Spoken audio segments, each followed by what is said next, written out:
আচ্ছা, আপনারা কি কখনো খেয়াল করেছেন যে এখন ডাক্তার কাছে গেলে অনেকগুলো হচ্ছে এক্স-রে করার জন্য হচ্ছে টেস্ট করতে দেয়? আচ্ছা, এটা কেন দেয়? এটাকে আপনারা কখনো মানে ভাইবা খেয়াল কইরা দেখছেন? আচ্ছা, এটা হচ্ছে সাধারণ মানুষের সাথে সম্পূর্ণ এটা একটা স্ক্যাম চলে। কারণ দেখেন আগের দিনের মানুষও তো মানে রোগ-টোগ হইছে বা অনেক ইয়া হইছে তখন তার এত এক্স-রে কাগজের কোনো দরকার হয় নাই।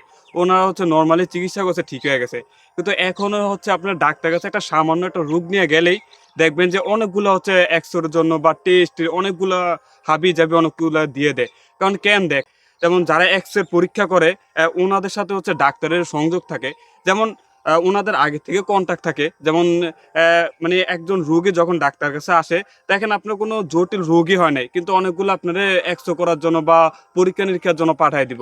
তখন যাদের কাছে পরীক্ষা-নিরীক্ষা করার জন্য পাঠাইবো, উনারা হচ্ছে ডাক্তারের হচ্ছে কমিশন দেয়। মানে ৫০% বা যতটুকু নেয়, দেখা গেছে একটা পরীক্ষার জন্য হচ্ছে ৳১,০০০ যদি হয়, তাহলে পরীক্ষাটার জন্য হচ্ছে ডাক্তারের দিব ৳৪০০ বা ৳৫০০ আর বাকিটা উনারা নিতেছে। এটা একটা লাভ। কারণ ডাক্তাররে হাত কইরা রাখছে এটার জন্য। তো আমরা সাধারণ মানুষ এটা কখনো বুঝি না। কারণ এটা প্রতিবাদ করতে হবে। এটা আমাদের কষ্টের টাকা। এটা হচ্ছে সাধারণ মানুষের প্রচুর কষ্টের টাকা। এই কষ্টের টাকাটা আপনারা যাচাই-বাছাই করে রিচার্জ করে তারপর হচ্ছে টাকাটা দিবেন, হ্যাঁ?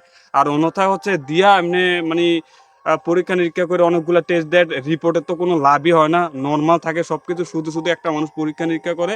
তো আপনারা কষ্টের টাকা ভালো একটা ডাক্তারের কাছে যাবেন। যাচাই-বাছাই করে হচ্ছে পরীক্ষা-নিরীক্ষা করবেন। ডাক্তার দেখে। ভিডিওটা যদি ভালো লাগে একটা লাইক করবেন। আর হচ্ছে সাবস্ক্রাইব করে আমাদের পাশে থাকবেন। আর যারা Facebook থেকে দেখতেছেন তাইলে হচ্ছে আমার Facebook পেজটা ফলো করবেন। আর সবসময় সাপোর্ট করবেন। আসসালামু আলাইকুম।